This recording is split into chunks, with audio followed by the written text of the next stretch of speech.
Good morning, everyone. Morning. This happens every time. Morning, This is Jason. my last meeting as chair, everybody's gonna be in unison, good morning, but until then, it's like pulling teeth. Good morning, everyone. Good morning. Thank you. Good morning, Mr. Downey. Thank you. Welcome to the June 2023 State Board of Education meeting for the Committee of the Whole. We have an exciting, inspirational speaker that's gonna be joining us. I'm going to allow Ms. Petty to introduce him. Thank you.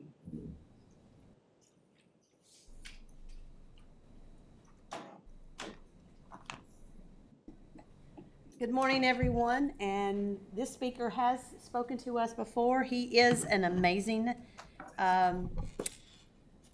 Georgian. Mr. Dale Alexander, he's the founder and president of Alexander and Company. Since 1988, Dale has developed has devoted his entire career to building and managing public schools system employee benefits plan. Most importantly, Dale is married to Kimberly, and they have 3 adult children. If you remember, he is the author of our recent senior class book gift, The Talk, A Young Adult's Guide to the One Decision That Changes Everything. And I think most of you remember that, and some of you, when you see him, remember to say, 70 is my 100.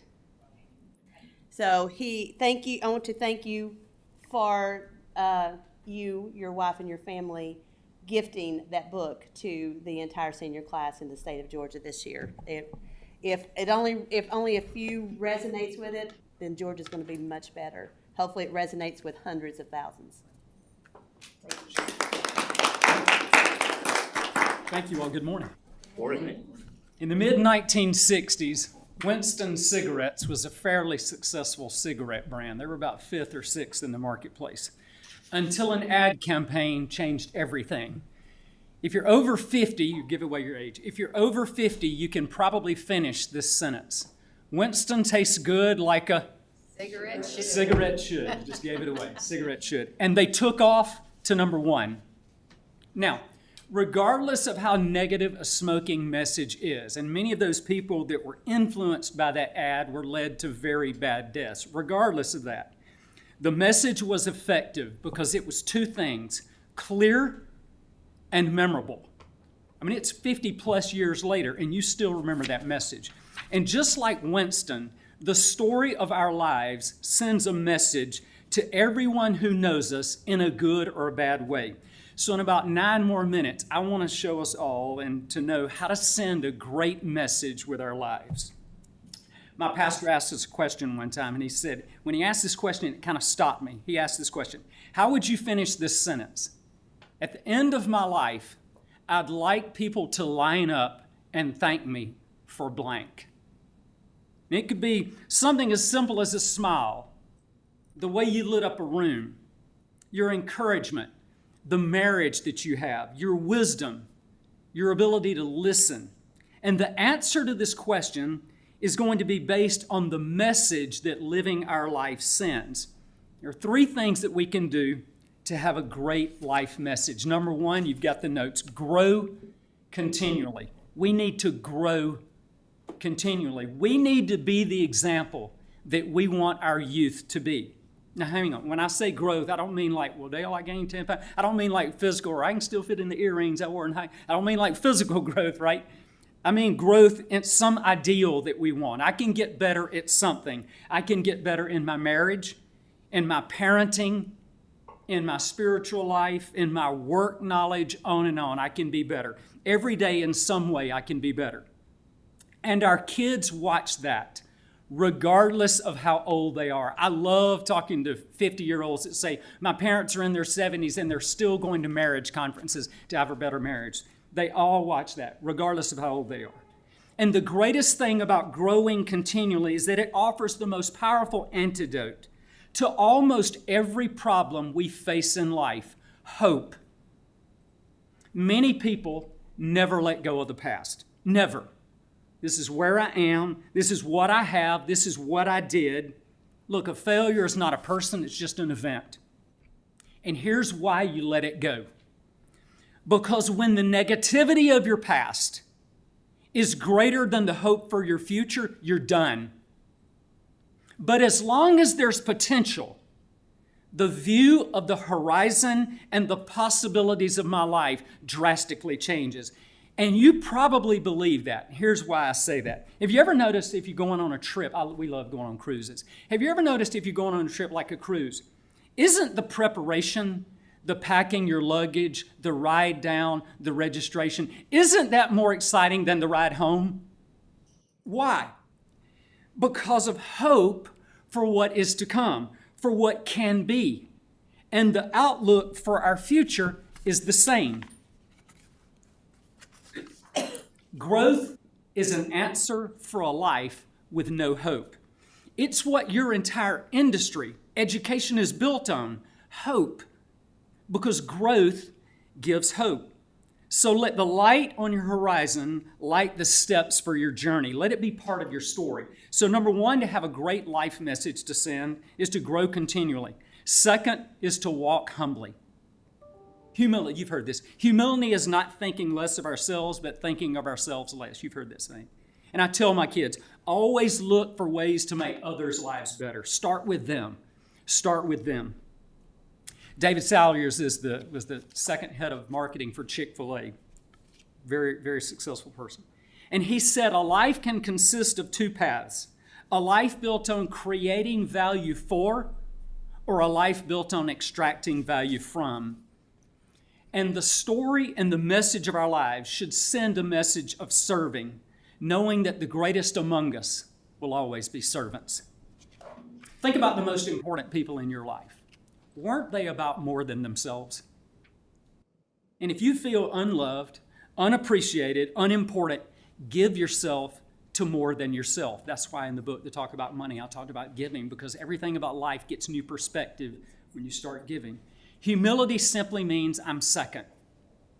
Show people how much somebody loves them by how much somebody serves them. Because nothing creates happiness more than sharing happiness. So number one way to have a great life message to send is to grow continually. Number two is to walk humbly. And last is to live gratefully. To be thankful for at least one thing every day. And to verbally say it out loud. And here's why. Because the more we have, the harder it becomes to be grateful for it. Listen, this quote rocked me when I heard this. Someone is praying for the things that we take for granted. I was at a men's conference and they asked us, what are our first thoughts when they give us these certain words? And they said journey, and all the men at this conference said exciting, race. They said win, and the men said competitive, validation. And they said walk, and the men said slow, boring. And this man in the back with severe cystic fibrosis says, thankful. See, I'm not grateful when I covet your job, your car, your income, and he covets my ability to simply walk. It puts a different perspective on the things that we have that we take for granted. Clay Scroggins said, we forget what we have as soon as we forget it was once the very thing we hoped for. And the things that we take for granted are often things that we lose and we wonder, how did that happen? A marriage, a relationship with a child, our finances, our health. And here's a great way to live thankfully and gratefully, is to realize there's going to be a last time for everything. There was the last time our daughter said, Mama, push me in the swing. There was the last time my son said, Daddy, carry me up the stairs on your back. What I wouldn't give for one more time than to say, carry me up the stairs on your back. There was the last time my mother told me she loved me. There will be a last time I hug my wife. And this has been one of the most impacting realities in my life. My wife, Kimberly, is great at looking at me when the kids say, Dad, let's go outside and wash cars. And she looks, maybe I sit and look at my phone a little too long, and she looks over at me and she goes, the window's closing.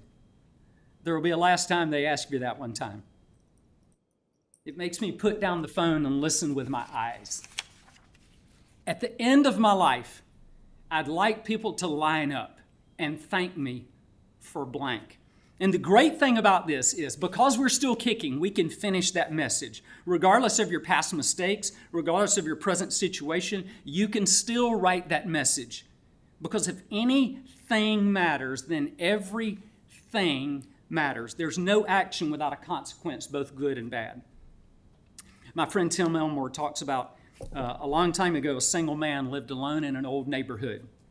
And he never took time to upgrade his home, and over time the carpet faded, the wallpaper got old, painted started chipping. He didn't care. He was just too busy with life. We can all relate to that, right? And then one year on his birthday, a friend came and brought him this beautiful wrapped gift. And when he unwrapped it, it was this colored, gorgeous glass vase. And he put it on his mantle. And every day he admired this gorgeous glass vase. It was obviously the best looking part of the whole house. Then it began to slowly have an effect. The man started to realize how the beauty of the vase reflected on the appearance of the home. It was much nicer than his sofa, than the drapes, than the wallpaper. And one by one, he started deciding he should replace the features in a room. And within a year, everything had been dramatically changed. It was stunning. Isn't that amazing? One little gift could have such an effect on an entire room. Here's the message. The vase became a standard for the rest of the furniture, and it influenced the entire surroundings of the room. One gift transformed the environment. Every one of us has our gift. And God wants us to place it in the living room exactly where it should be. And we have to look for the gift, and we have to use it. And if we do, it will transform an environment. What message is your life sending? Or as I once heard, what story do you want told when you are nothing but a story to tell? That'd be great. Love you all. Thank you.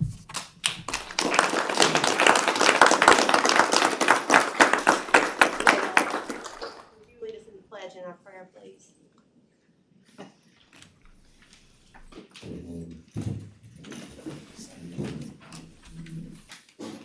Pledge allegiance to the flag of the United States of America and to the republic for which it stands, one nation, under God, indivisible, with liberty and justice for all. Let me pray for us. Lord, thank you for this time to come together to serve others. Help us to remember to continually grow and help others to grow and to walk humbly and most of all to live gratefully, because in this country we have so much to be grateful for. Help us to keep our mind on young adults and lead them to great lives. We love you and thank you for this opportunity to do this in this wonderful nation. In your name we pray. Amen. Thank you. Thank you, Dale, and we appreciate this. Yes. And all, it's my understanding, every senior in the state of Georgia Yes. is receiving this book this year. Yes. So that's very generous of you, and if you all have not had a chance to look at this, it's stuff that we take for granted, but when you think about a 17 or 18, 19-year-old kid going out on their own, not knowing what a mutual fund is, and Dale explains things like that in this book, and that's great, and thank you so much, Dale, for your words. We've got some guests with us today. We have Dr. Taylor from the Army. We have, of course, Dale Alexander that joined us. Matthew Smith from Georgia Partnership for Excellence in Education. Dr. Claire Buck from Georgia Association of Curriculum and Instructional Supervisors. J.D. Harden from Cognia. Stephanie Tanner from GSBA. Tina Ingberg from Decoding Dyslexia Georgia. If I've missed anyone, wave, and hey, I see Emily, I see Donovan in the back. Hey, Margaret. Anybody else? All right. We will get started with building a consent agenda, and I will first turn to Mr. Matt Donaldson with the budget. Mr. Chairman, the Budget Committee met yesterday and advanced items 1 through 24, 26 through 40 to the consent agenda. Item 25 pulled for a separate vote. Okay, we'll pull 25 for a separate vote. Everything goes to consent. Thank you, sir. Thank you. I will now turn to Ms. Finippetti and rules. Yes, was met yesterday, and item number 1, and then items 3 through 8 to the consent agenda. Item number 2 is pulled for a separate vote. Okay, we'll pull 2 for separate vote. Thank you for that. We had no business with audits. We had no business with state schools. I will turn to Mr. Sweeney for report from charter. Thank you, Mr. Chair. We met yesterday, the District Flexibility and Charter School Committee advanced items 1 through 11 to the consent agenda. 1 through 11 to consent. All right, thank you, sir. Mr. Benton, do we have some items from executive session? Yes, Mr. Chairman, I'd like to make a recommendation to move the following to the consent agenda, the individual student waivers, the minutes of the May 10th, 2023 executive session, the minutes of the May 2023 State Board meeting, the June 2023 personnel report, and the June 2023 legal report. All right, very good. Thank you, Mr. Benton. Are there any other items that need to be discussed for the consent agenda at this time?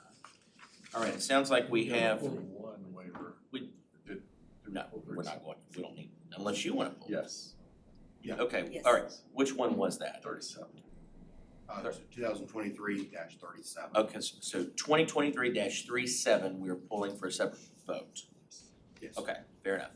So we have the consent agenda will be built with pulling 1 budget item, 1 rules item, and 1 disciplinary hearing. Anything else?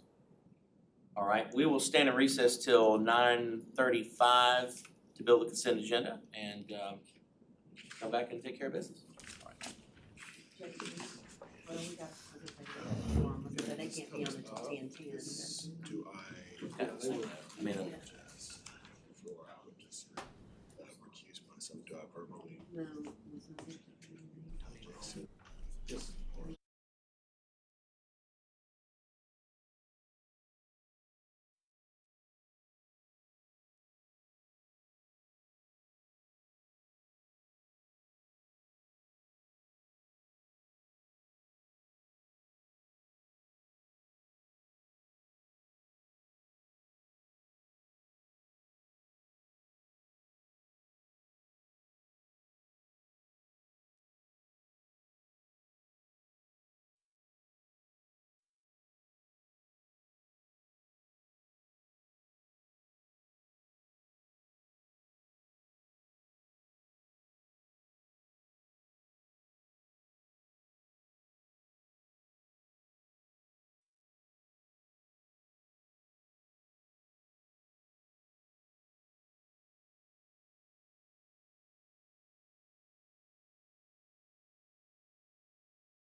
Everyone, back in action.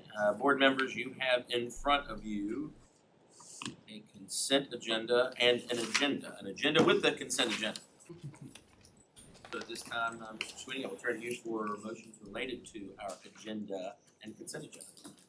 Thank you, Mr. Chair. First of all, I make a motion that we approve the agenda. Second. Have a second, any discussion? All in favor, please signify by saying aye. Aye. All opposed? All right, thank you. Mr. Sweeney? Mr. Chair, I make a motion that we approve the consent agenda. All right, second. Second. Any discussion? All in favor, please signify by saying aye. Aye. Any opposed? All right, consent agenda has passed, so we will look to, if you turn to page 3, we look at budget committee items, TL contract, Board of Control for SREB. Any discussion on that? No. I'll entertain a motion. And make an affirmative statement. He's going to. I'm just gonna, yeah. You have Uh, make a motion? Motion to approve. Okay, so Sorry. I have a second. Any discussion? All those in favor, please signify by saying aye. Aye. Any opposed? Any abstentions? Yes. Abstain? Okay. That's And item, the budget committee the item, budget committee item, okay, pulled for a separate vote. right, abstention. Okay, all right. We'll move on to rules committee items. This is item AA, State Board Rule 160-4-2-.13, which is lowering the statewide passing score to a minimum of from the 20% to the 10%.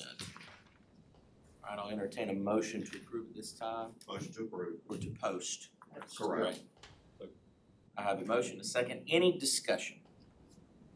Not a lot. We had a very, I thought, good discussion yesterday on this, but just want to make, because some were on phone and some were here, and it's tough to hear, and I just wanted to just make one distinction yesterday to make sure no one thinks this, because it was kind of inferred yesterday this would maybe water down curriculum or standards. This doesn't do that at all. This just changed the weight of those 4 EOC courses to that, obviously lowering the weight on that, but as far as standards and curriculum, this does not change that. So I just wanted to make sure that was pointed out, because those watching from home could have maybe got confused, and that was brought to my attention. That no one that I'm aware of was arguing that at all, just the weight. And we'll post it and probably have another spirited discussion in 30 days. Yeah, that's right.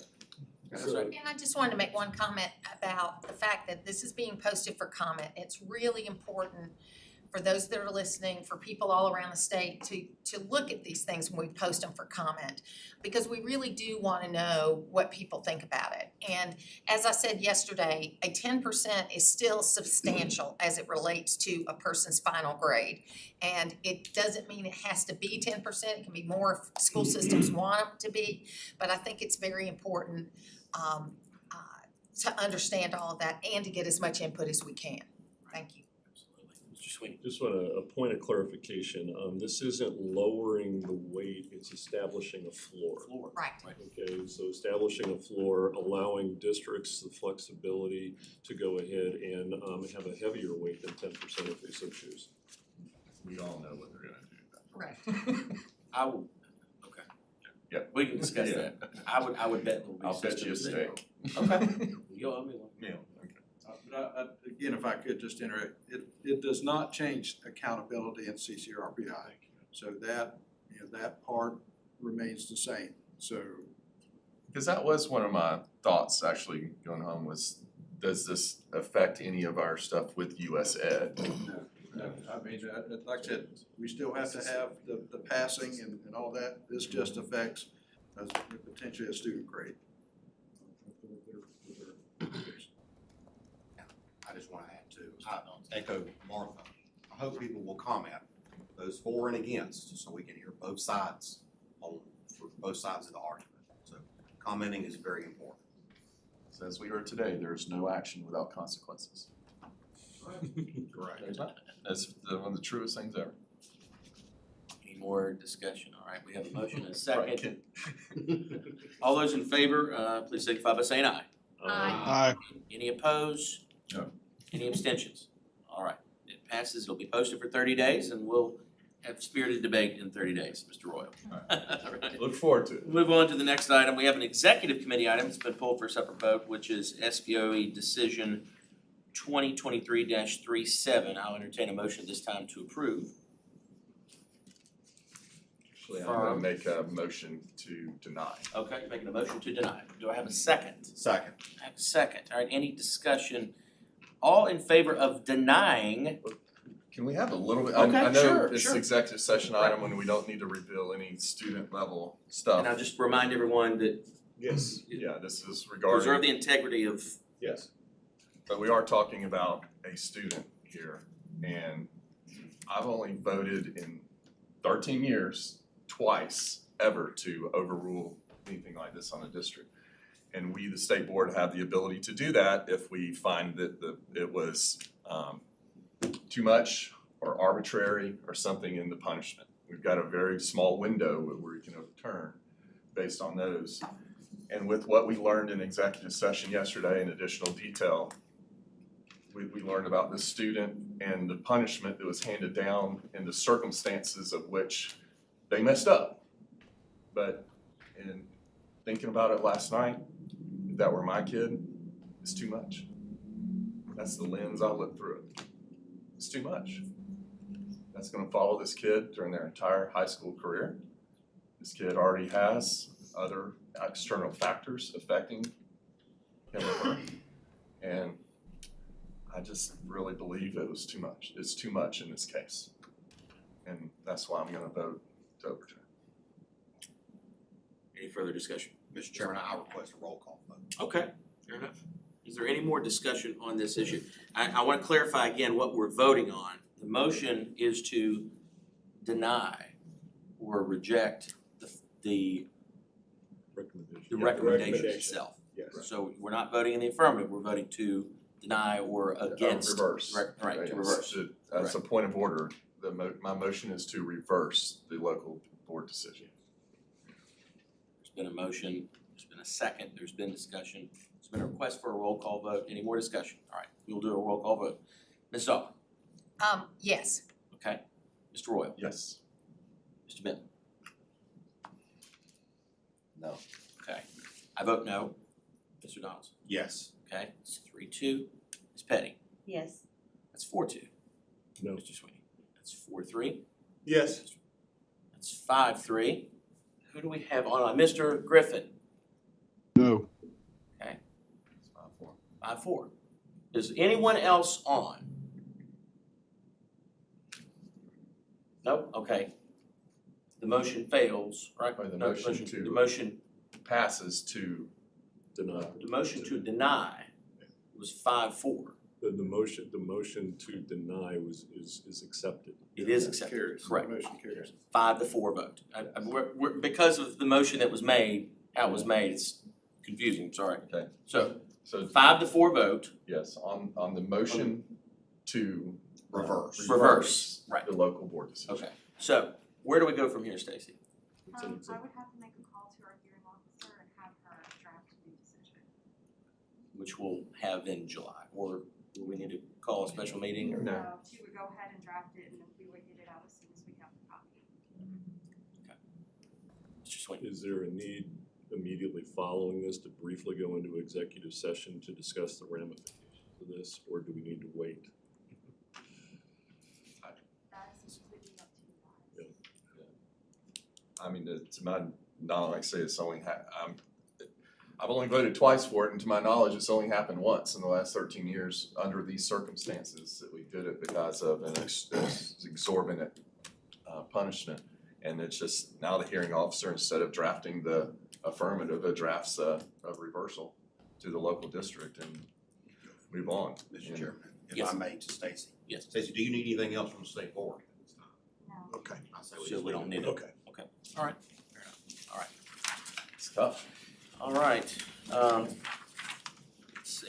Well, at this time, we will move out of business and into the superintendent's report. At this time, I'd like to bring forth our Deputy of Federal Program, Sean Owen, who's going to give a presentation on Consolidated Apps. So for some, it may be a new update for y'all. Okay, Sean? Thank you, Superintendent. I think they're gonna put up a brief presentation that we have. Can you speak up just a little bit? Yes.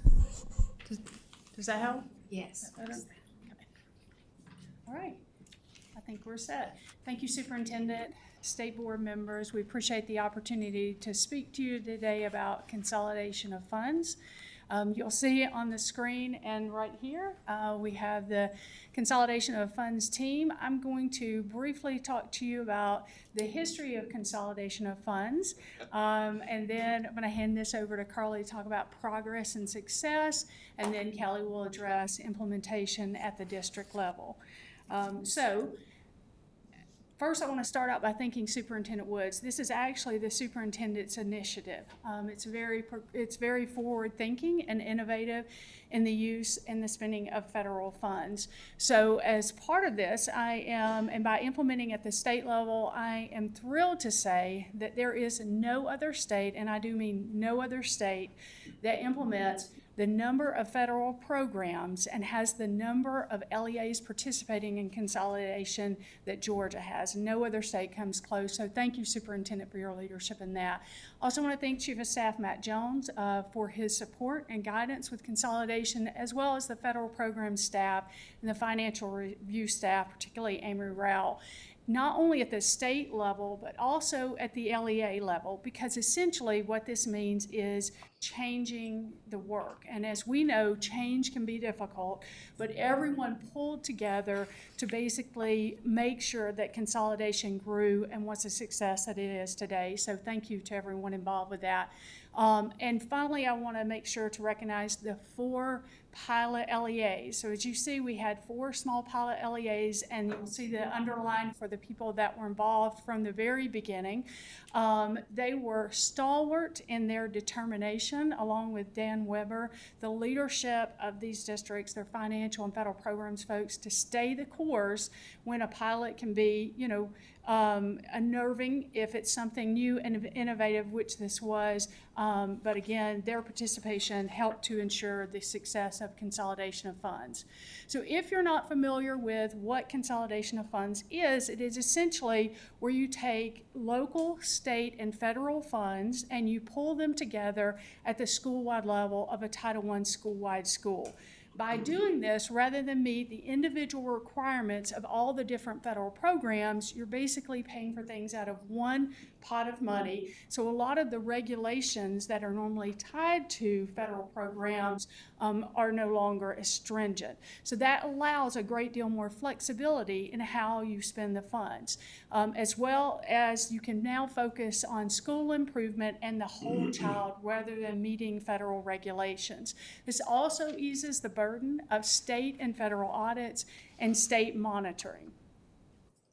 So I want to take you back very quickly 7 years ago to federal programs. Prior to consolidation, it was very rare that you would hear flexibility and federal funds in the same sentence.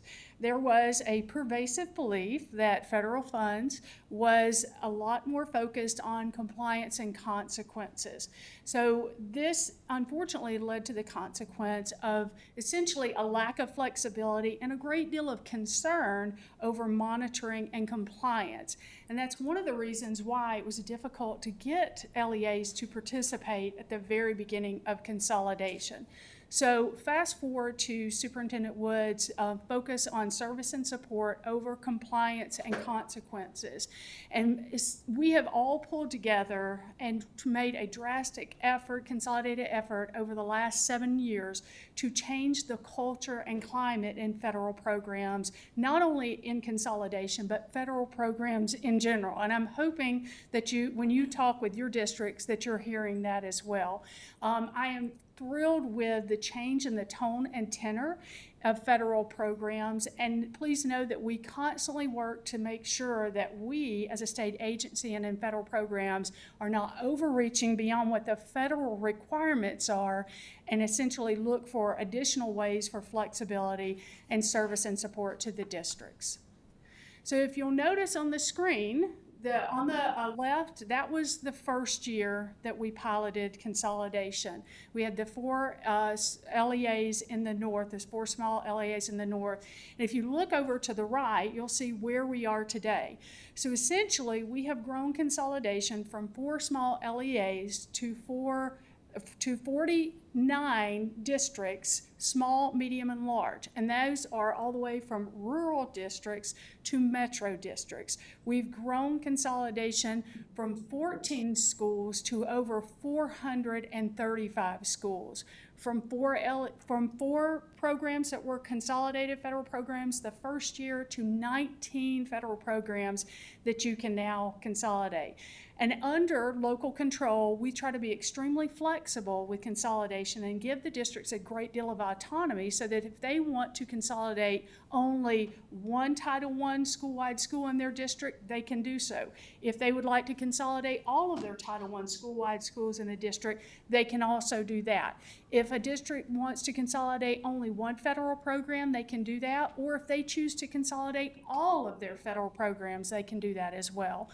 I am absolutely thrilled with the progress of consolidation. I'm thrilled with the direction that we're heading in federal programs, and I look forward to other ways that we can serve and support you, Superintendent, the board, and the districts as well as we move consolidation and federal funds forward. So thank you very much. We greatly appreciate the opportunity to be before you today, and I'm now going to hand this over to Carly Ambler.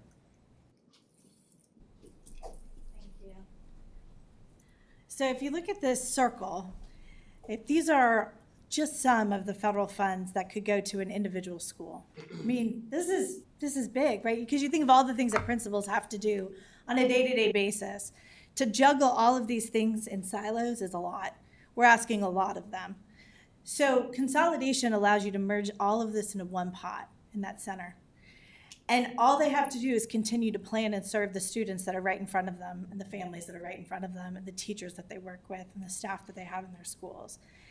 To me, this is a common sense approach, and I think the feds knew this. While we weren't really leveraging it in Georgia 9 years ago, what the feds said in the law was that states must encourage this. And so when we started encouraging it, I still have, when we onboard folks, they still go, this feels a little too good to be true. They're waiting for the other shoe to drop. And it's not, because we know that this should be about the plans that are local. We know that this should be about the vision. And when I think about this, this is really the support that any principal needs, a new principal. Because when you put this together and you not only just have one thing to worry about, you have a plan that you can lift up and use, you also have less opportunity for any kind of non-compliance. So you can actually innovate and have a vision and really do things that make kids excited and teachers excited. And that's where we want to be. We want them to be engaging in education in a way that's really positive. So these are all the 49 districts. We have the 4 at the very top. We've just onboarded 3 this year. We're really excited about it. The last couple of years have been a little bit slow. That's because, in case you hadn't noticed, they have a lot of things that they've been dealing with in the last couple of years. And they have had a ton of emergency funding flow through. And so they've really been trying to get everything going and up and running for kids. But this last year, we had about 40 districts who reached out who said, I think I'm interested. In the next 2 years, we want to commit to you and we want to start to learn more. So we think we're going to continue to see this grow exponentially, especially as people need ways to continue to maintain staffing, innovate in different ways, expand programs, keep teachers, keep leaders in schools. This is one of the ways that you can help make that happen. As Sean mentioned, we have about 435 schools that are consolidating. Right now, this can only be done in a Title I school. It can't be done in non-title schools. So there are some school districts who can't fully take advantage of this, but a lot of them can, and we really hope that they continue to move in this direction. We are in cities, counties, we're in suburbs, we're in very, very tinies, we're in charter schools, we're all over the place, and we have people who, because of the flexibility, can do one program, or they can do up to 12, 13 different programs that they get, and they take advantage of it. So it's really nice because it's so customizable. So to put it in perspective, that's about 20% of the state at this point that's doing it. And we hope to see that continue to grow. We've received a ton of national accolades for this, not just professional organizations, but US Ed has been out and about telling other states about us, telling people about this flexibility. And so we've had follow-up calls just in the past couple of months with Arkansas and Oregon and New York, because there are a lot of states that are putting things into the statutes and their local state statutes. And this type of organization doesn't just help with federal, it helps with state, helps with local. It helps anybody get initiatives and visions and missions off the ground. So direct benefits to kids, we're really excited this year that Title I Part A, our national Title I distinguished school here in Georgia, is a consolidating school. And the principal said everything she did is instruction, and we wouldn't have been able to be where we are today had we not consolidated these funds, because if we had had to do it in silos, we wouldn't have been able to purchase and initiate everything that we needed to do. Of all the Title I state distinguished schools, and so these are the ones who are in the top 5% of achievement in reading and in math, we had 9 distinguished schools who were consolidated schools. We've had 4 of our LEAs with Teacher of the Year nominations. We have had 8 of our districts receive distinction from Department of Audits for their work, because there's a lot that goes into this that's fiscal. And then we've had 10 of our districts have schools that exited the CSI and TSI list. We know that when we put the power back in their hands and they have the ability to innovate and support, that they can do a lot of things with teachers and with students. And so on the right-hand side of the screen, there are a lot of different initiatives that really, I think, make people passionate about the work that they're doing, and all of those things can be supported with consolidated funds. Kelly? I don't have a slide. I'm just going to tell my story. I want to first thank Ms. Owens, Superintendent Woods, and the board for allowing me to come today and speak. And I am truly just going to tell my story. I truly believe that consolidation of funds is the flexibility and innovation that we need to meet the needs of our students. When you think about what our principals are dealing with right now in the schools, I feel like being able to give them one pot of money to think about how they're going to spend that one pot of money to meet the needs of their students, of their teachers, of their families, without thinking about the compliance. And so that has been a huge thing with consolidation of funds. When I was in the district, I have to say that it changed my position. I turned from being compliance, is this allowable? Can we do this? To school improvement. It was about their school-wide plan. What are the needs? Let's implement that plan. Let's progress monitor that plan. If it's not working, what are we going to do? We're going to change it. So it really gave us that autonomy to do what we needed to do in the school. Now I'm at the Georgia Department of Education, and boy, has it broadened my perception of consolidation of funds. I work with very rural districts. I work with big districts, and I have found that because of the customization with consolidation of funds, we are able to meet the needs of all of these students. So I want to thank you guys for the opportunity to be here today. If we in any way can be of help to the board or to any of our LEAs, please reach out and let us know, because we definitely want to get this into the hands of those that need it most. Thank you. Mr. Sweet. Yeah, So I'm sorry, I didn't know if you had any questions. so, and thank you so much. I really appreciate the feedback. I have a question, because generally, when you have federal funds, I mean, they want to know exactly where they're going. So how does the, I'll call it the blending of funds, I don't want to say eliminate, but how does it reduce the accountability? It doesn't reduce the accountability. We're still accountable to all our stakeholders, to our families and our students. But what we focus on more is the fiscal component. So they have that one pot of funds, and it still has all the coding that you would have otherwise. So we can meet all the state reporting requirements. The nice thing is, instead of saying, oh, well, you purchased this particular software and so it belongs to this one program, it belongs collectively. So we use percentages to determine how much every different grant will support, and the feds put that into the statute and to the regulations to allow you to do it in that way. So as long as you meet the intent and purpose of all these programs, and they all overlap, they all want parent-family engagement, they all want student success, they all want you to know who your kids are and make sure you're serving them. As long as you do that, you're totally fine. So if there's a plan in place and it serves kids and you check to make sure that your plan is working and you tweak it if it's not, then you're good to go. It's really amazing. It really is this to me is common sense education. This is really how we should be supporting them. Yeah, And you're no longer tracking dollar for dollar, so you're spending out of that one pot of money, and it is a much more sensible approach, and it's a much more efficient and effective way to spend down your funds. So a follow-up question, notably absent were some of the larger metro LEAs.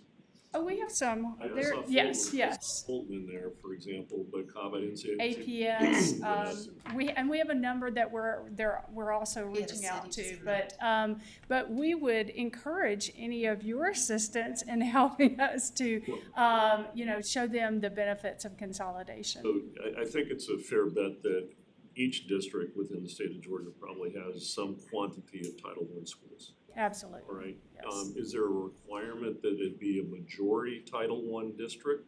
Just if you have a Title I school, then you can, a Title I school-wide school, then you can consolidate in that school, because this is a school level consolidation that we're talking about. So that's the only requirement. So, I mean, and I know this, I mean, obviously there was a little bit of an interruption, I'll call it the COVID period. Yes, yes. But, is there, any resistance to joining this, or, I mean, or,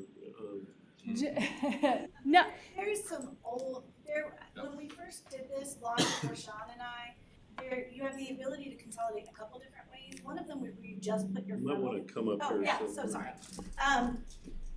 Long time ago, you had the opportunity to just put your federal funds together.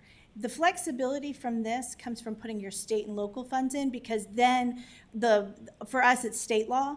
And in our state law, our parameters are that has to be about the school operations, school improvement instruction, right? So otherwise, anything outside of like investing in instruction is a problem.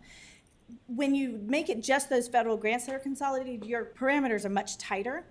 And we really kind of overstructured how it had to occur at that point in time. And so we have a lot of finance directors really across the state who have who've been in their roles a long time, and they had experience with that old method, and that has really been prohibitive to having people do it right now.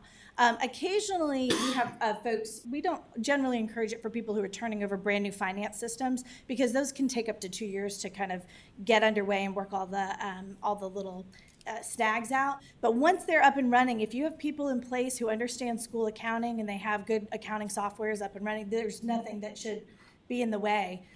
We've really talked with superintendents a lot about it. well, and essentially, the major change in work occurs at the financial level. So the financial folks have to make the changes. However, the benefit is the program side. The program side, getting to schools, the impact to students. But it's federal programs, but the bulk of the change happens on the finance side. So we continue to reach out to talk about the benefits. I think we have hit a tipping point to where now, rather than us basically going out and promoting, a lot of the districts are promoting. We've had a number of districts that have told us that, particularly principals in central office, that if their system, for whatever reason, no longer consolidated, that they would go to a school that does. That's the level of flexibility that they have in the spending of their funds, because again, you're not tracking back individual federal programs, you're looking at the whole child, you're looking at the whole school improvement plan. So it's a much better way, in our opinion, of implementing federal programs. Thank you. I mean, obviously, this is a long time coming, and this is a great idea in many, many, many ways, but what this really is block granting that we talked about 20 years ago, okay? And everybody was opposed to it, not everybody, but a lot of people were opposed to it because they felt it gave too much power to the school systems and that you guys didn't know what you were doing, which is obviously not true. But I'm very encouraged by this. It needs to be expanded beyond Title I schools, though, because it's really a benefit that's being given to Title I schools that certainly need to be developed. But all students need this kind of flexibility. Every school should be able to approach their funds in this way, because when you have all this directed, who knows the students better than that? Than that school system. So there has to be checks and balances. I'm not saying that there should just be, open-ended, but This sounds to me like block grants from the early 2000s. And we have asked USAID for that flexibility, and I believe it's with their legal counsel. Well, we push the envelope as much as we can. We Yes. have a great example of pushing the envelope with U.S. Department of Education. You're So- getting great press in local news outlets when you transfer to this. You're getting very good press from school systems and that kind of thing. People parents like it. Mr. Roy? You have made my month, Sean. Thank you. That makes my, thank you very It much. has, because it's got some background on this and why more haven't. It was, she said it, they thought it was gonna be too good to be true. When we were going through this, so we, the board and Superintendent Wood's office and the legislature on these rule guidelines, 7, 8, 9 years ago, to do it. There's even Senator Tippins, your infamous senator from Cobb County. The laws even said we were to pursue maximum flexibility, and Superintendent Woods, even at that time, sent a letter to USAID, so we had something in the file saying, you said we could do this, and here's where, because it started as federal on that, and to do this, because what we were seeing in budget was, you've got particularly some of these Title I schools, like the ones that have had to come before the board who need it the most, those resources weren't spending all of their program dollars. And it'd be like, well, we can't allocate, we need this, but we can't allocate this program fund for this. They're like, no, it meets the intent, it meets the thing, so you can consolidate those funds and spend money on those computers, because those computers are gonna be used for learning loss, for summer programs, for this, so you can do that. Like, we can? Yes. And so it's been that, and I've learned in this bureaucracy, no one wants to be first and no one wants to be last. So we had some guinea pigs, it's worked and it's gone incredible. I mean, this is, because I remember the hashing of teeth that we had over some of this back then, and to see where we are today, and just, I see Gwinnett's not up there. But to that, when you've got these large systems who have these huge staffs of very smart people, they're better at moving the shells around. They're not sitting there at the end of the year with a 50% fund balance in this program. They're figuring out ways to do it without consolidation, but they're just moving shells around. I won't say the word supplanting. They are utilizing it in other ways. That's a bad word, but to the districts, like, you see a lot of those that aren't, that really need, and they're using it for that. And this is incredible, and this is the, dadgum, we did something right. Yeah. Thank you, So. thank you. I was looking, to your point, Gwinnett, I see Gwinnett, Cobb, DeKalb that have not done it, but you've got Fulton. I guess the only real big, large system, right, you've got Fulton and APS. Looks like Muskogee County. Richmond. Yeah, you've got Lowndes. Savannah had it. Mm-hmm. Savannah Chatham really No, should be doesn't doing look this. Is Savannah Chatham? They are not yet. So our big systems, I mean, what I call the massive, supersized ones, haven't done it. What can we do, or what can be done to strongly encourage them to take a good look at this? I'm sure that you all have already done that, but what can board members do? I mean, this seems like it's a no-brainer, and I understand that old habits die hard, but I mean, why wouldn't you want to simplify things, right? I mean, honestly. So I would say opportunities like this to talk about the success of consolidation, any opportunities that you know of that our staff can basically get in front of leadership within a district, because you have to have your leaders on board to make that determination. But we are all very, very strong believers in this. And as I say to staff, every July I take $1.2 billion in federal funds to be approved by the board and the superintendent. And my question always is, how do we know the funds are making a difference in the lives of children? That's what keeps me up at night. And what we don't want is, we don't want districts to continue to do what they've always done if they're not getting the results they want. We want them to be able to be flexible, to make changes, to be innovative. We want to be thought partners with them in that.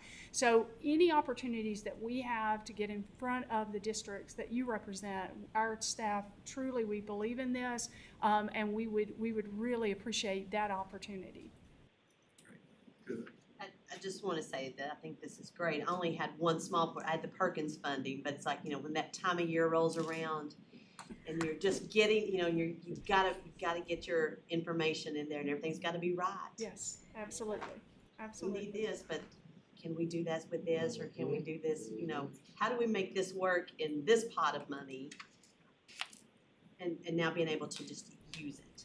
And every time we onboard a new program, such as Perkins, we're slow and methodical to make sure that we're doing everything correctly. We're making sure that we're reaching out to all the people involved, USAID, those different federal programs groups, to make sure that we slowly add these. But as you see, we've gone from 4 now to actually 17 federal programs that can be consolidated, 19 different grants. So we're looking for any opportunity, and usually it's at the request of the districts anytime we add a new program. But again, if it's possible, if it's allowable, we're gonna do it. We're gonna find a way to make it happen so that we can better support and serve the districts. That's our role, and as the superintendent says, their success is our success, and we wanna know that we're doing everything in our power to help the districts to be successful in serving student needs.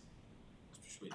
Well, with respect to the chairman, and humorously, it always scares me when we talk about education and no brain. I set that up for you. You've got a large cohort here, 49 districts that are doing this, and with the CEFOs or the superintendents, and arguably, there's some big wins. Have you developed, or do you have testimonials that you can share with other districts to kind of help promote this and perhaps have it distributed through the RESAs? Yeah, we do actually. And last year we hosted superintendent panels in the North and the South in partnership with the Charter System Foundation. And we had some really amazing superintendents come.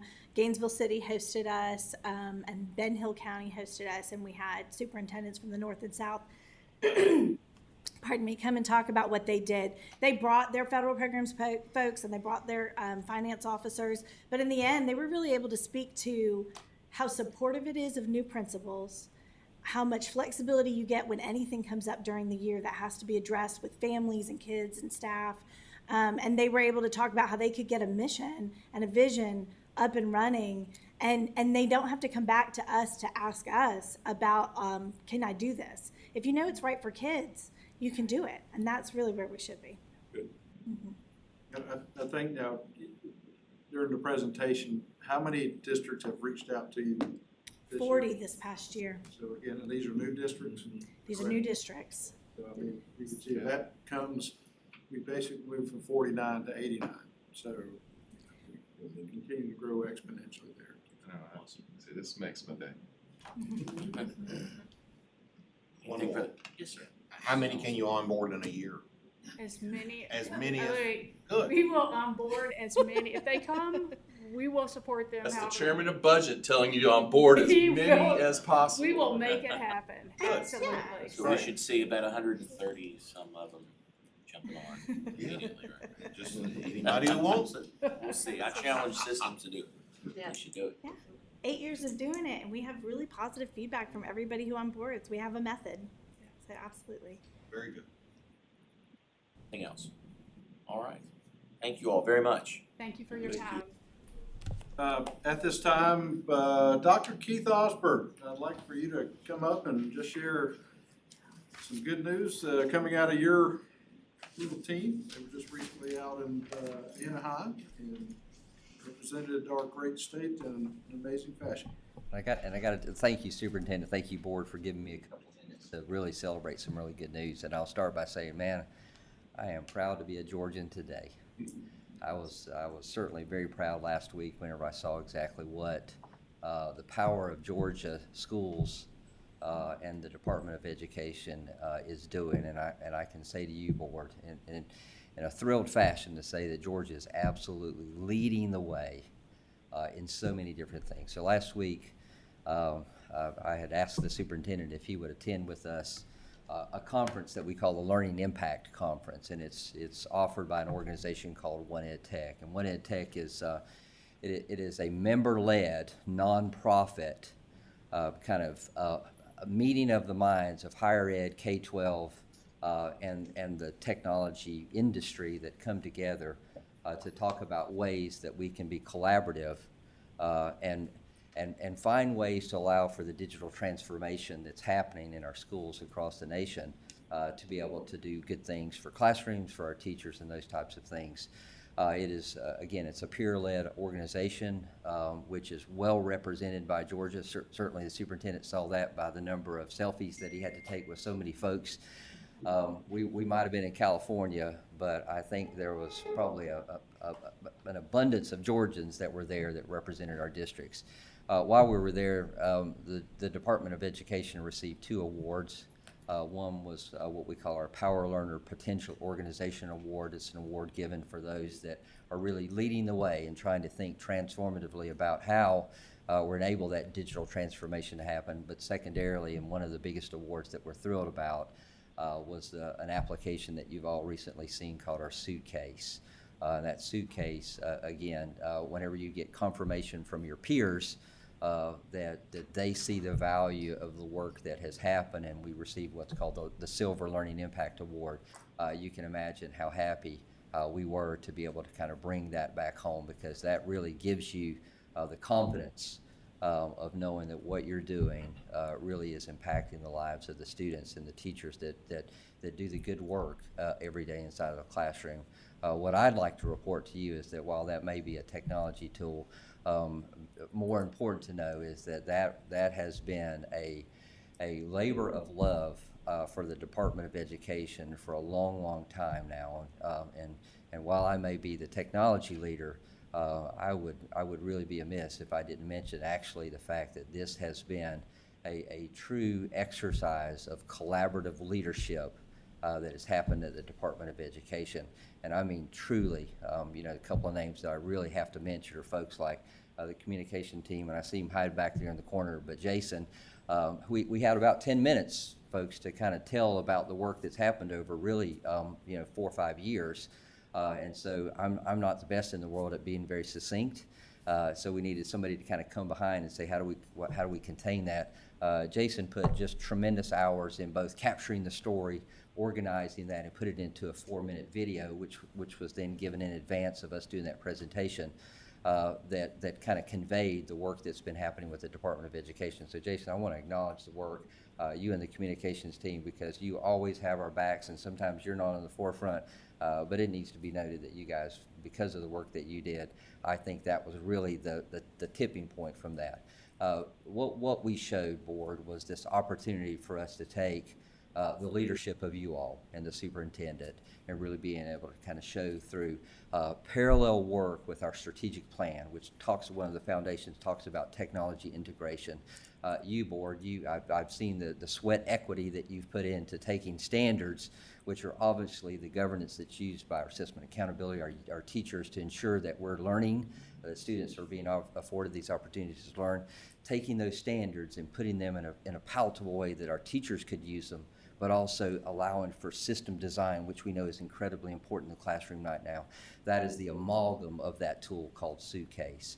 And so to see that, but more importantly, to see the efforts of the Department of Education, and I notably want to I'll bring out the federal programs team again, because specifically Dr. Meg Baker, who runs the Title III program there, worked with a huge workforce of our ESOL teachers across the state to enable the ESOL standards, what we call the WIDA standards. She and her team worked with Dr. April Aldridge and the TNL team to make 20,000 associations between the WIDA standards and our Georgia Standards of Excellence. That was Herculean, and nobody else in the nation has done that. So hats off to you, Sean, and specifically for Meg. I know that April's not here, but Dr. Leah Snell in mathematics with the new standards that we just recently crossed the plate with. One more time, that's what my peers across the nation saw, that's what's happening in Georgia. And so obviously I was very thrilled whenever we get that type of acknowledgement. But at the end of the day, it was something we all did. So hats off to all of you. I'm just happy to stand in front of you and make that report. So Superintendent, first off, thank you for coming with me last week. I know it was huge. That poor guy, he left, California at 6 o'clock on that morning, lost all the time, had to come home, go to, I guess, a GSBA meeting, turn around, drive to St. Simons. So I don't think he slept yet since he's been back home. But nonetheless, for you to kind of go and show the support of you and the board to what's happening in the world of technology, I tell you, that's what the secret sauce is. A lot of people ask me what's going on in Georgia in the world of technology, and I have to say it's not technology. It's the fact that we have the leadership and our state board and our superintendent, actually even higher up and including our governor. That's the secret sauce, and that's what makes the difference. Everybody wants a piece of that, but as we say in my shop, in the world of Ricky Bobby, if you ain't first, you're last, and we don't do second place. We do not do second place in Georgia. So thank you, Superintendent, for giving me a meeting. One quick question. Yes, sir. How many other state departments of education walked away with the awards? That will be 0, sir. I just want to clarify It will be that. 0, sir. So, Not first, you're last. Do you mind sending that video to us? yes, ma'am, absolutely. See it. Yes, absolutely indeed. So thank you for that. Happy to share. But thank you, board, for giving me a few minutes to share on that regard. So appreciate y'all. So,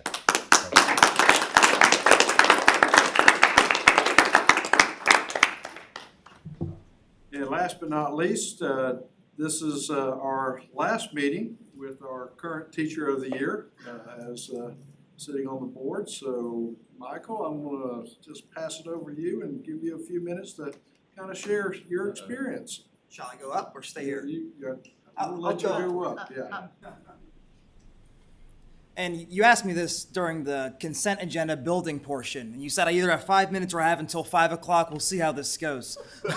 But first and foremost, I want to say thank you for this opportunity to be here. It's been a surreal experience sitting on the board. When I became a teacher, this was not on my bingo card, being on the Board of Education. When I became a teacher of the year for my school, this was also not on my bingo card, and it probably still isn't on my bingo card because it's on a whole separate category. But it's been a life-changing experience being here. And the superintendent asked me to talk about takeaways or advice I have, and what are some things I learned as teacher of the year. And if you want me to talk about the 183 different events I've done as teacher of the year, we can talk about that later. Or the 40,000 miles that I've traveled this year, we can talk about that later. Or all the relationships I've built with the people in this room that aren't on the board. I'd love to talk to all of you about that later as well. But I wanted to focus this 4.5 minutes I have left talking about you on the board and some of the takeaways that I've had. The first one for me is, man, this board is different. It's so diverse. When I look around and I hear the different conversations, I can tell very quickly that we represent truly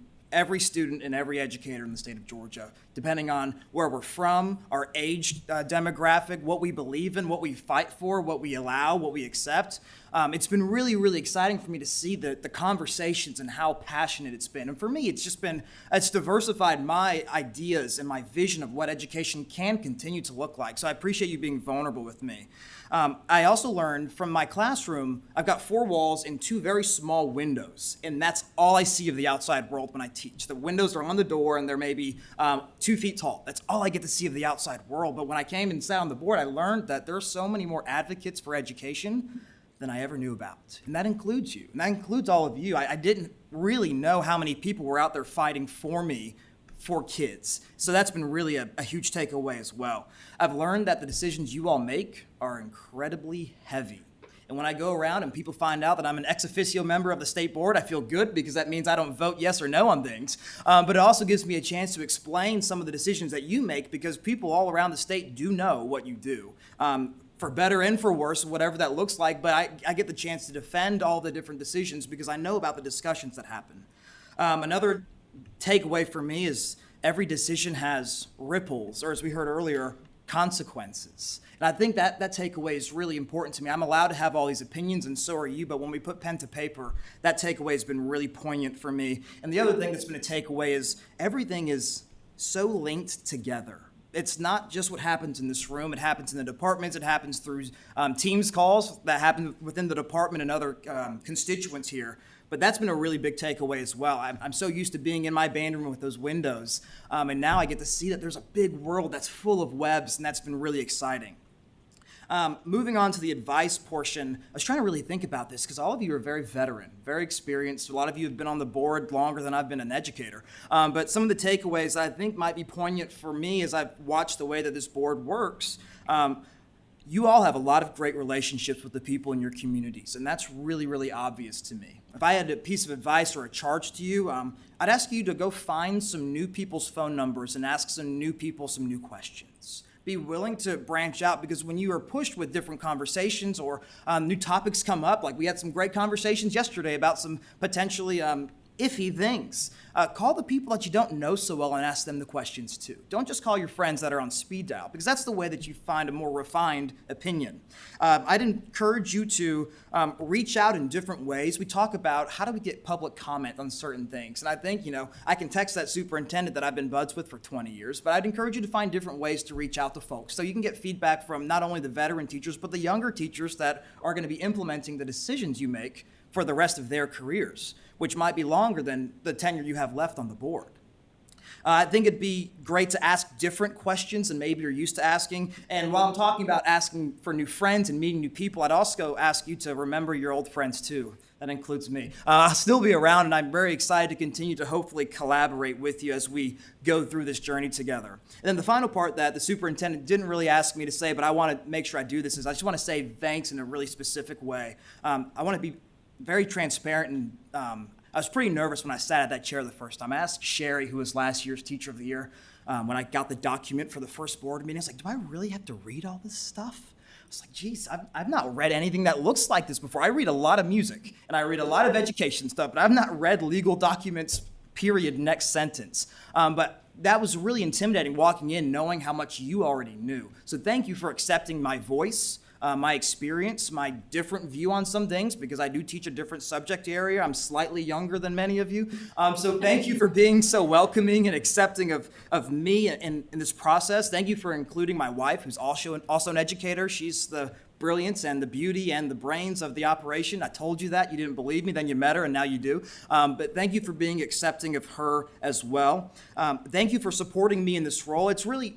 What's been really interesting for me is I've gone around the state. I've spoken probably, like I said, about 183 different events, whether it's keynotes, clinics, breakout sessions, board meetings, 181. And I actually did the math on that. I'm not just pulling a number out of there. It'll be 183 by the time my tenure is over, because Matt Cardoza just asked me to do one next week. Thanks a lot for that.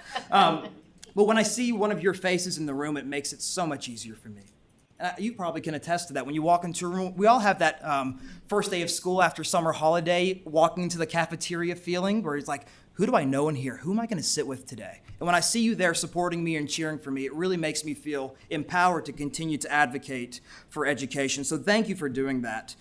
Thank you for continuing to support educators and all that you do. When I look at the people in this room, I think about how you're such a master communicator. When we have so much tennis that goes on here, but every time you speak, I can tell that you've digested all of the stuff around, and you always bring us back to the core. So thank you for doing that. I think about Mike. Every time that Mike speaks, it's unapologetically passionate. Everything you talk about is straight from the soul, straight from the heart, and you don't see that in a lot of people, especially in a public forum when the meetings are being recorded and live broadcast everywhere. But you are so you, and that's remarkable. It's inspirational. I think about Leonte and how much your voice carries, not in just this room or in education, but all around our city of Atlanta, all around our state, inspiring people to do the great work that needs to be done so kids are prepared for the future. I think about Kenneth, and you were one of the first people, me, you, and Frank sat together at the very beginning, and I think we had a pretty kindred spirit bond because you're one of the people that picked me. Hey, thank you for that. But our relationship continued to build because you are still working with teachers and leaders and students in the classroom, and your approach to making schools better has to do with students and their learning. It sounds like a pretty simple idea, a simple common sense solution, but it's noble in the way that you do it, and it's novel, so I appreciate that. Scott, you come from so much great background as a board member at a local level, and you bring that experience and that decorum here. But one of my favorite things about our relationship is I feel like, and you probably would agree with this, Scott he might be an encyclopedia. You know so much about everything. He was listing trumpet players to me that I was like, yeah, I thought I was the only person on earth that listened to this guy. But Scott knows who they are, and I think that your wealth of knowledge has been really inspirational to me and makes me aspire to learn more. So thank you for doing that. I think about Fen as being one of the most generous people I've ever met, not only with your time, but with your heart. Every time I see you, I know that I'm going to be better and I'm going to be welcomed. So thank you for making me feel like a part of your family, because it really has felt like that since we first met. I think about Matt and our time. We've had a lot of great experiences together traveling the country as members of NASB, but also working together here in the state. And it's been really fun to watch how us as the young guys at the table, no offense to anybody listening, we're both, I think, very passionate about what we believe in, and we're willing to do the work. So thank you for representing our generation on this board and everything that goes with that. To our chairman, your leadership has been unparalleled, man.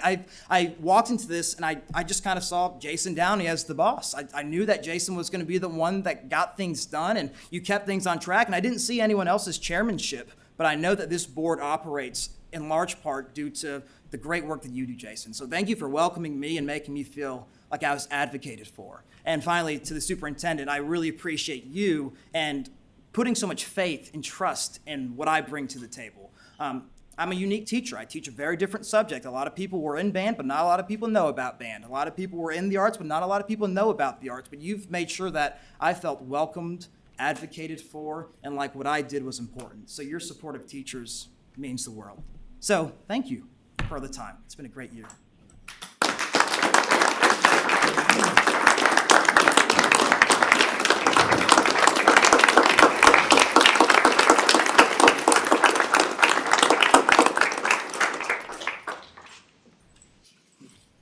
And I finished with the report. All right, very good, thank you, sir. We'll now move to the chair's report, and I will turn to Mr. Benton, who has a special guest with us today.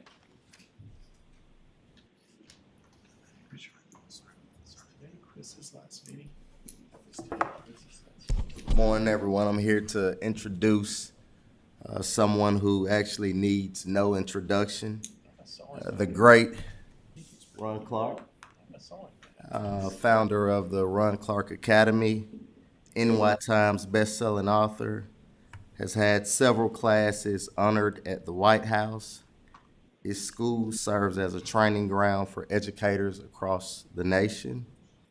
He's done a wonderful job creating community and results, not only for Georgia, but for educators across the nation, and his body of work speaks for itself. Ladies and gentlemen, Ron Clark.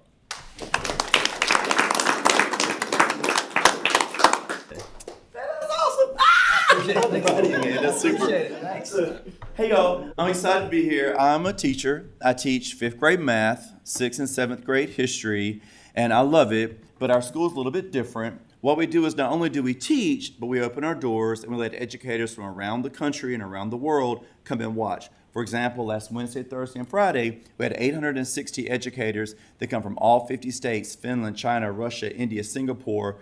We're the only place in the world where educators can go to a school, sit in classes, watch incredible teachers teach, a real class of 30 kids. There's challenges, gifted kids, discipline problems. It's all in one class, and you get to see how the teachers handle it. It is the only place in the world, and it's really cool that it's right here in Georgia, because people think, oh, if you want to know how to be a great educator, you come to Georgia to learn. We have over 115,000 educators from around the country who have visited here to watch our methods in place. It's an incredible thing. But the whole idea started many, many years ago. I'm from North Carolina. I grew up in the country. You can probably tell and open my mouth, the tractor falls out. I'm country. I'm the first person in my family on either side to go to college.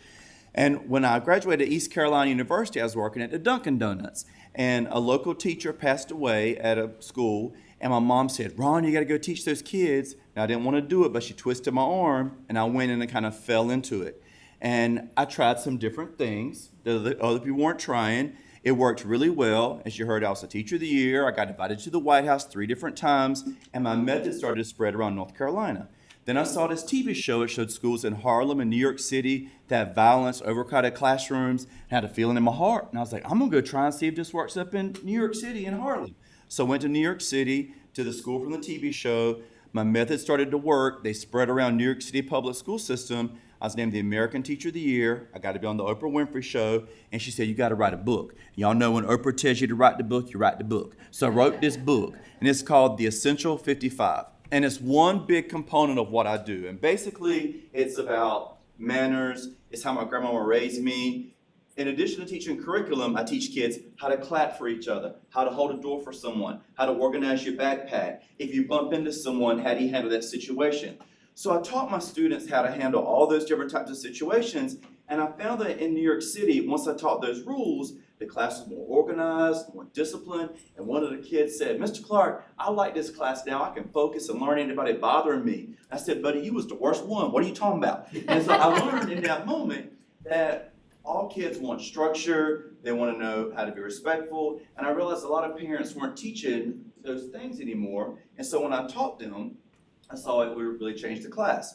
So that's what I wrote the book about. It's called The Students 55. When it came out, Oprah made the book her book pick, and all the money went into a foundation. And I was going to start a school in Harlem. But at the time, I was the American Teacher of the Year, but the American Middle School Teacher of the Year was Kim Bearden. She's from here in Atlanta. I called her. I said, Kim, you got to come up to Harlem. We're going to start this school. And she said, I'm not going to move my family to Harlem. I'm from Georgia, but if you come to Georgia, I'll do it. So I moved down here in 2003. And y'all know where Harold's Barbecue used to be down there by the penitentiary?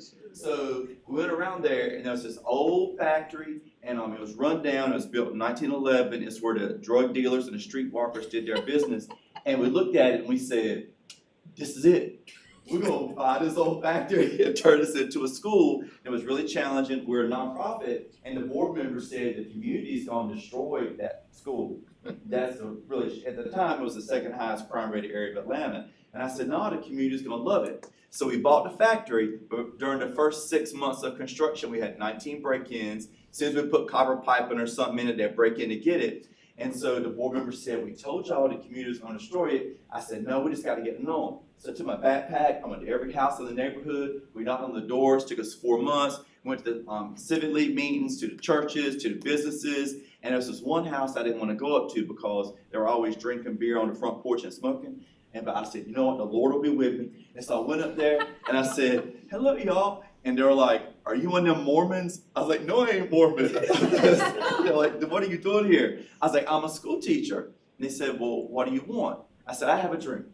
I'm going to build the most innovative, creative school in the world. I'm going to show people that education can be fun, exciting. I want kids to love to come to school. I want to have a revolution in our profession. But then what I want to do, so I'm going to open our doors. We're going to invite educators to come. They're going to see what we do. They're going to take it back to their school systems. We're going to affect the lives of kids everywhere. And one of the guys on the porch said, if that school had been here when I was growing up, I'd have been something. And the other guy was like, yeah, I'd have been something too. I said, well, could you help us make this school something for these kids? They became our best volunteers. They painted a factory, moved out all the rubbish. We'd be doing community trash pickups, and they'd be there with us. And we'd see the streetwalkers on the corner, and I'd call them over to help. Because if you call over the streetwalkers, they'd come every time. And now they wouldn't really help, but they would come over. And eventually, the crime left the area, the streetwalkers are gone, and no spray paint on our building, no vandalism. And the police told us when you bring good energy to an area, you can make negativity leave. And so now we built the school. It opened in 2007. And so what do? So on one hand, our goal is to be the most academically rigorous school in the world. We are pushing these kids. And the reason for it is because the United States is currently ranked 41st in the world in terms of math and science test scores. And it's a crisis. You can go and you can see the countries that are ahead of us. How are we going to have the world's #1 economy, #1 military, #1 infrastructure, and then be 41st in the world in math and science? Like y'all know, when Donald Trump was running for president, he promised he was going to release all the X-Files. He said, if I get elected, I think Americans should know everything we know about UFOs. So then he got elected, and people were like, when are you going to release the X-Files? He said, I don't know, maybe I will, maybe I won't, which made people think he done seen something in them X-Files and realized he couldn't release it. Well, right before he left office, he signed this executive order to release the X-Files. And so it came out, and basically it said, I'm sure you've heard on news, there's 144 times our military has filmed these spacecrafts, these UFOs. We don't know where they're from. They're big. They freeze in the air, flip upside down, they take off. We don't know where they're from, but 90% of the time they're over our military bases. So whoever it is, they're looking to see our defense capabilities. But the scariest part was the last sentence said, we cannot confirm or deny these UFOs from another planet. It might be that it's Russia or China and they have some advanced technology we don't understand. And then I thought to myself, well, we 41st in the world, that's about right. Shouldn't they know something we don't know? And my team and I, we have visited all 50 states all over the country. And when we go around and see education in America, we visited 300 school systems, Teachers are sitting down, many of them behind desks, passing out worksheets, and I want to scream at them, get up and teach. We 41st in the world and the aliens is coming. Come on, we got to do something. And so we have this goal in our country to make it hard, because I feel like, y'all, we're raising this coddled, wussified generation of kids. Everything's all about the feelings of children, and I think we're filling them all with hollow self-esteem. Some parents in America, many, don't want their child to be fussed at or to pushed. They want their child on the honor roll. And when teachers try to push kids, the parents come in and complain to the point they've left. They've said, okay, we're done. We have a shortage of 300,000 educators in America this year because teachers are like, I'm not doing this anymore. But those who have stayed have said this, yeah, I ain't dealing with this. Just give them all A's and B's. Oh, you're all geniuses. You're all so smart and wonderful. And that has led to this coddled, wussified generation, and now we're 41st in the world and the aliens is coming. And so what we're trying to do at our school is we show people when they come to visit how to make it hard, how to push kids, how to challenge kids, because I'm afraid we're raising kids to live in socialism. I ain't saying nothing's right or wrong with socialism or capitalism, whatever you want, but we're raising kids where everyone's receiving something. How should you raise kids in capitalism? When your child comes up to you and says, but mama, I didn't get the trophy. You should say, that's because you ain't MVP, get in the car. But American parents are saying, oh baby, come on, let's go to Walmart, I'll buy you a trophy. You're my MVP, I'm gonna have his job. That's his favoritism, that coach, da-da-da-da-da. And so it's just bad. So what we do at our school is we show people, bam, how to push and how to challenge, but then we show schools how to build a bridge. How to work with parents, how to work with communities, how to bring people in, how to make it hands-on, how to make it exciting. There's some magic to it. Like, for example, kids come in my math class and I'll blow up balloons. Shh, shh, shh. There's one balloon on every desk with a magic marker. So the kids have to work out the problem of the day on the balloon. If they get it right, they get to sit on it and pop it. So some things we do is kind of fun. Like I was teaching kids about persuasive language this year, and I said, what types of language do people use when they're trying to persuade you to do something? Like on a commercial, or like a politician, or a salesperson. And one of the kids said, buy one, get one free. I said, yep, because you weren't even gonna buy one anyway. But they told you, if you buy one, you'll get one free, so they tricked you. And then the kid said, limited time only. I said, yeah, because you weren't even gonna do it. Because they pushed you to do it, you went on and did it. Well, in the middle of the lesson, Ajane Smith, she comes in with a package, and it's a present I had wrapped earlier in the day. She said, oh, Mr. Clark, your mom sent this. I think she wants the kids to have it. And the kids were like, what? I said, I know what this is. Since my mom can't visit this year, she wanted to bake y'all some cupcakes and brownies and donuts. That must be what this is. And Ajane said, I think she wants them to have it right now. And the kids were like, yes. I said, I said, we got some learning to do. We ain't opening that present because all y'all gonna spend a whole hour eating these goodies. Put it up here and come see me at the end of the day. I'll let you open it then. And I thought they were gonna push back and beg, but they didn't. They said, yes, sir. And I was like, crap, because I needed them to push back a little bit. So I said, or maybe I'll let the sixth graders open it. They're like, no. I said, now hear me out. I said, the sixth graders are such a great group of kids. I bet if I let them open this package, they will promise me to do double homework to make up for the missed class time. They said, we'll do double homework. I said, no, y'all won't. They said, we promise. I said, okay, well, if you promise. So they ripped into the package, and you can probably guess what was in there. It was the double homework assignment. And this kid Dante said, why would your mama send this? I said, my mama didn't send it. I wrapped it. But what persuasive language techniques did I use to make you want this so bad that you would say, I will do double homework? And y'all gonna do double homework tonight because you promised me.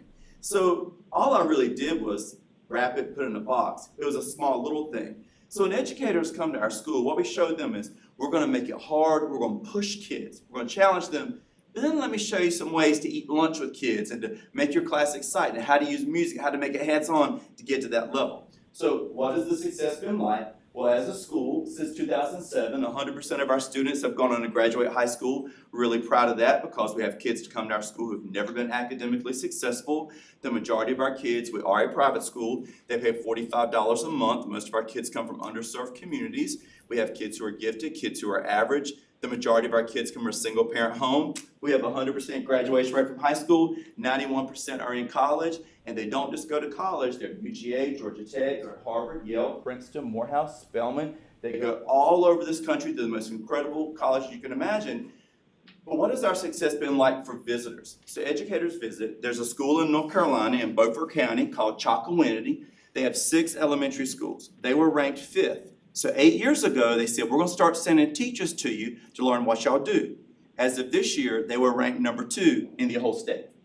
They're the 2nd highest scoring elementary school in the whole state. And they say it's all because of what we've learned from y'all. They come to us to see how to teach math, how to teach science, how to work with parents. I have hired the best educators in the world, and you come here to see great teaching. A lot of teachers teach in the way they were taught. We show, no, this is excellence in education.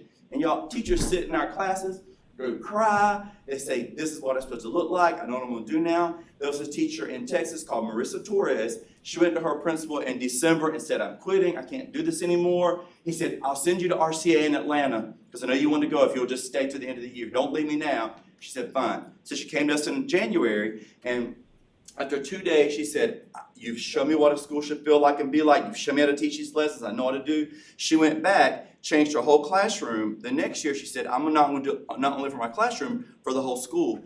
At the end of that year, she was named as the Texas Teacher of the Year, and they take it serious in Texas. That's a big deal. And so now she travels around Texas to show how to do what we do. There's a school in South Carolina, Chastain Road Elementary School, ranked level 1, which is the lowest you can be ranked. And so the principal said, the state's gonna take us over, let's bring everybody. They brought the cafeteria workers, to secretaries, to teachers, they all came to our school for 2 days, watched everything we do, learned all our stuff, got all of our stuff, took it back with them. And in 1 year's time, they were ranked level 5, the highest level you can be. Now schools visit them to see, how do you be a level 5 rated school? So we are having an impact on educators, on education, and it's incredible. So I invite y'all to come, Superintendent Woods, board members, everybody would love to have you come to our school as our guest, because I'm telling you, I don't do a good job of explaining. People always say, you did not explain this well. You gotta come see it. We built Hogwarts. We have built the most amazing environment in the world for people to come and to see and learn from. So I invite y'all to come. And Leonte can set it up if y'all want to contact with him. It'll take about an hour and a half to tour it, but I'm telling you, it'll be the most amazing thing that you've ever seen. Any questions for me? Sure. First of all, I love your use of streetwalkers. That is a word I haven't heard in the last 50 years. You know, it's great the way you weaved it in and made it funny. I love that. That got attention. I had a visual. I had a visual. I love what you do. You were on my show years ago when your book came out, and love to have you on again. And I appreciate what you do, because teaching, you know, my life was changed because a teacher took interest in me, Mrs. Bird, in the 3rd grade. And she, when I went back and saw her years ago, she says, that's the year you made the big jump, Martha, and it makes a difference. Thank you. Thanks. I would say, if you haven't been, I was just showing these two here, one of my favorite pictures on my phone is you standing up on a table talking to us. If you've not been, Yeah. do get with Superintendent Woods and plan to go and visit. It is great. It's something for us to be proud of I get to here. play the drums. It's an amazing place. We'd love to have y'all come. So thank you, everybody. Well, I've always wanted to say, I mean, I've seen you stand on desks, I've seen you inspire teachers and students, but I've always wanted to say to you, Jaime Escalante's model theory wasn't replicable, okay? It created a great idea and mindset, but it didn't follow through the next place. What you've created is something that it's open for, I mean, it's almost like your design. You want it to be replicable within an individual educator. So thank you for taking that, your energy, and allowing other educators to see, within themselves, within their own personality and their teacher self, how they could transform their own classroom script. So. Last thing I'll say is that it was the whole goal. When we built the school, we have stadium seats in our classes so that people can learn and take it back. And what people get when they come, you have to come so I can show you. But no one complains about what we do. No superintendent has come in our building and said, well, I don't want my teachers doing this. It's just good common sense. It's depth of questioning, it's movement, it's interaction, how to create discussions in a classroom, how to structure a lesson. We show how teaching is done really well to get kids motivated and excited, and it is replicable, and it's just great. So thank y'all so much. One more Sure. question. Why do you think, how did we get to where we're now 41 in math and science? I mean, is it the, wussification of the child? I don't know. Why? Because we were the leader, the top. Okay, I've got lots of theories. I'll tell one quick one. So your whole life, every cartoon you've watched, every movie you've seen, every book you've read, America's number one. It's been America, number one, the best. When you're number one, you tend to relax a little bit. As we've gone across the world, we take our students and we go to study. We've been Finland, China, Japan. When we study other school systems, there's this hunger in their education system. And they're pushing the students, and we'll say, what do parents do when you're challenging kids this much? They'll say parents thank us, their education is the answer. Then we have a lot of things we want to do as a country. They push us. America's the only place when you push kids, parents will say, well, what's wrong with your teaching methods that my child's not having more success? And I think so some of it is the psychology of we're number one so we can relax, and the rest of the world pushing and finding ways to catch up. I think that's part of it. Thank you all very much. Thank you.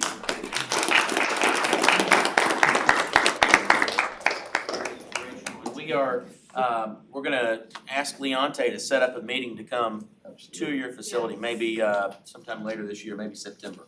September, maybe. Love it, love it. Mike, you flinch, will you not be here that meeting? I'm leaving. I won't be here. I've got to leave after the meeting. Maybe November. Okay. Yeah, okay. We'll get it done, we'll get it done. Thank you for that, appreciate what you do. Anything else from any board members for the good of the board? I am proud of this board, everyone had their public hearings. We had really good reception, some were poorly attended, like the one I had with 2 people. How many did you have, Mike? 0? I think Nick had one, and you had one with 3, but I think Nick had like 60 or 70 show up at his. You got it too, yeah. It's, so we've had some good turnouts, and, we talk about trying to get messages out to the public, talking about unique ways to get input. And that's one of the ways that we try to do that. And we try to get the word out about the public hearing. Sometimes it's last minute, sometimes we're scrambling to do it, sometimes we plan it a little better. Martha had a big one. I think last year you had Year amazing before last year's about attendance. 70, and I Yeah. think, what do we have, Ms. Carmichael? About 20, 25?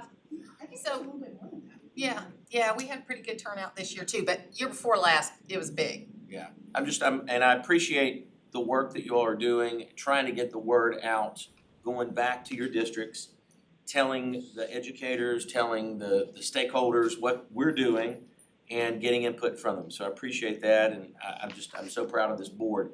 Just a reminder, next month, because July has traditionally been a shorter meeting, we're going to do a one-day meeting. Matt Donaldson, I know you're excited about that.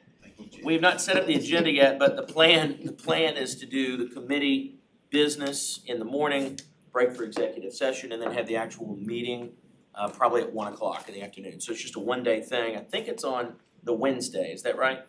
Scheduled for Wednesday, so we're just gonna do it all on Wednesday. So, and it'll be here. And then Just we're like taking the the show on the road in August, we're going down to Macon. And I'm excited about that, so. If there's nothing else, I'll entertain a motion to adjourn. On the line, we've got some of our board members on the line. Did y'all have anything you want to add out in TV land? Is that Chris back there? Is he? No? I take the silence as a no. All right. He's retired. All right, I'll entertain a motion to adjourn at this time. So moved. Mr. Sweeney. Second. Second, any discussion? All in favor, please say aye. Aye. All opposed? Do the nays have it? We're adjourned.